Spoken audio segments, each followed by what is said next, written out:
Good evening, ghouls and ghoulettes. Welcome to the first episode of Fall-tober, and today we are reviewing Halloween 1978, starring Donald Pleasant and Jamie Lee Curtis. We open up with a jack-o'-lantern slowly approaching the audience, possibly symbolizing our own mortality and that death is slowly creeping upon us. The jack-o'-lantern disappears, and it immediately cuts to the Myers house on Halloween 1963. We are shown a POV of a mysterious figure. The figure slowly walks to the house, establishing how the killer moves and how he kills. He looks into the window of the house and sees Judith Myers making out with her boyfriend. They start to get hot and heavy, so they move up to the girl's room to finish, if you know what I mean. The boyfriend leaves after a minute. He finished quick.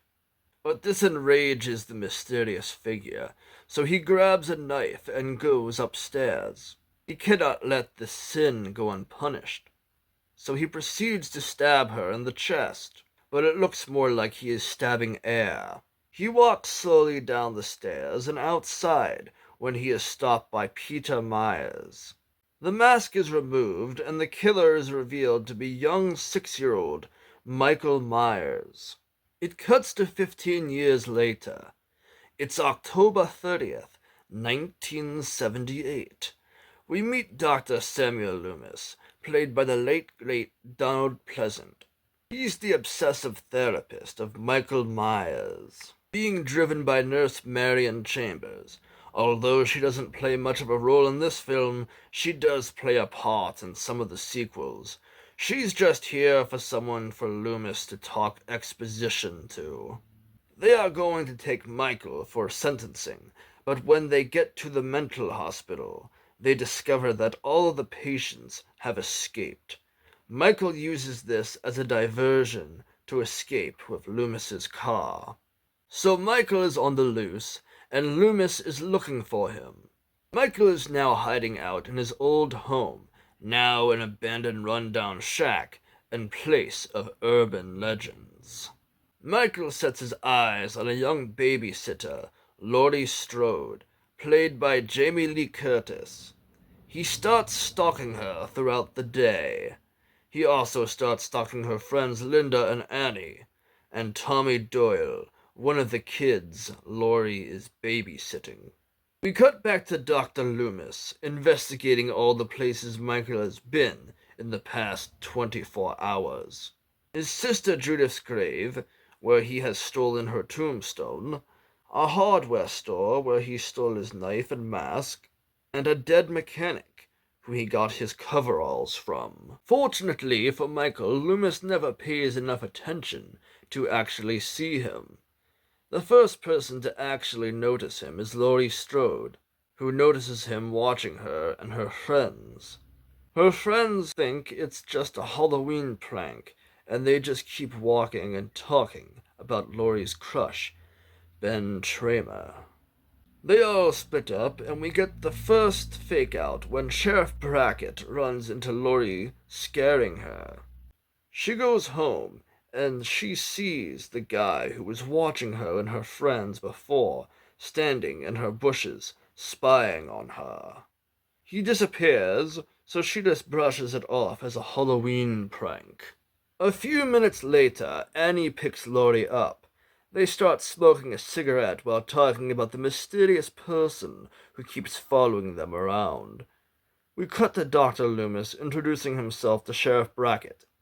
He's trying to warn him about the evident danger that is Michael Myers. A few hours later, Michael follows Laurie and Annie to the kids' houses whom they are babysitting. Loomis and Brackett also show up. They are investigating the old Myers house, hoping to find out some clue where Michael is. But the only thing they could find is a dead dog, implying that Michael ate a dog. Loomis takes this time to start talking more exposition about Michael Myers. He had the blackest eyes, the devil's eyes, you know, the usual stuff.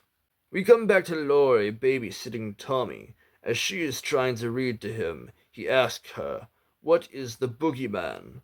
But that answer will have to wait, because she gets a call from Annie. She's calling to tell Laurie what she set up a date with her and Ben Tramer to go to the homecoming dance, which she never goes to. While Laurie is on the phone, Tommy looks out his window and sees Michael Myers. He tries to show Laurie, but Michael disappears before she can see him. While Annie is on the phone, she accidentally gets water on her clothes. For some reason, she thinks she has to take off all of her clothes because of this. Lindsay's dog spots Michael spying on Annie, so she starts barking. Michael gets annoyed, so he takes the dog out off screen. Annie gets dressed, and then she gets a booty call from her boyfriend Paul. She grabs Lindsay and takes her to Tommy's place so she can be alone with Paul. But she never meets Paul because Michael takes her out when she gets into her car. We come back to Loomis standing outside of the old Myers house, waiting for when Michael might come home. When Lonnie comes up to the old Myers house, Loomis scares him away so Michael doesn't try to get him. A few minutes later, Linda and her boyfriend Bob go to see Annie at the Wallace house. But nobody is home, so they decide to get it on, if you know what I mean. They finish, and Bob decides to go downstairs to get a beer, but Michael takes him out, and he puts on Bob's glasses and a sheet. He goes upstairs, pretending to be Bob, which shows that Michael does have a sense of humor. Linda starts flirting with him, but I guess he doesn't like that because when Linda tries to call Laurie, he strangles her with the phone cord. After that, Laurie gets worried, so she heads over to the Wallace house. Upon investigating, she discovers all of the power in the house is out. Laurie goes upstairs and finds Annie's lifeless body under Judith Myers' stolen tombstone. But she gets really freaked out when Bob's lifeless body falls from the closet. Michael jumps out and cuts her shirt with his knife, nearly missing her. She falls down the stairs and runs outside. She goes back to Tommy's house and tells him to hide. Michael breaks in through the window and tries to stab Laurie, but she stabs Michael in the neck with a sewing needle. She runs upstairs, thinking she killed him, but Tommy says you can't kill the boogeyman as Michael walks up the stairs. So Tommy and Lindsay hide while Laurie tries to lead Michael away. She hides in the closet, but Michael finds her and breaks open the closet. But not without Laurie getting him in the eye with a hanger. Ouch! That's gonna leave a mark. She stabs him some more with his knife, and he goes down. She tries to get away, but he rises again. As Tommy and Lindsay run outside screaming, they catch the attention of Loomis. Michael tries to grab Laurie, but she grabs his mask and pulls it off for a second, revealing his face. Loomis comes in and shoots him 6 times, and he falls off the balcony. Laurie says to Loomis, "It was the boogeyman." Loomis replies, "As a matter of fact, it was." This being one of the most iconic lines in the history of movies. Loomis goes back to observe Michael's dead body, but he is gone, ever cementing him as the Shape. Well, that was Halloween. Does it hold up today? I certainly think so. Let me know in the comments what you think of this movie, and what other movies I should review.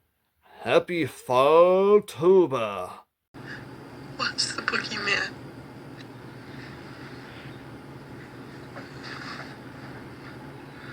As a matter of fact, it was.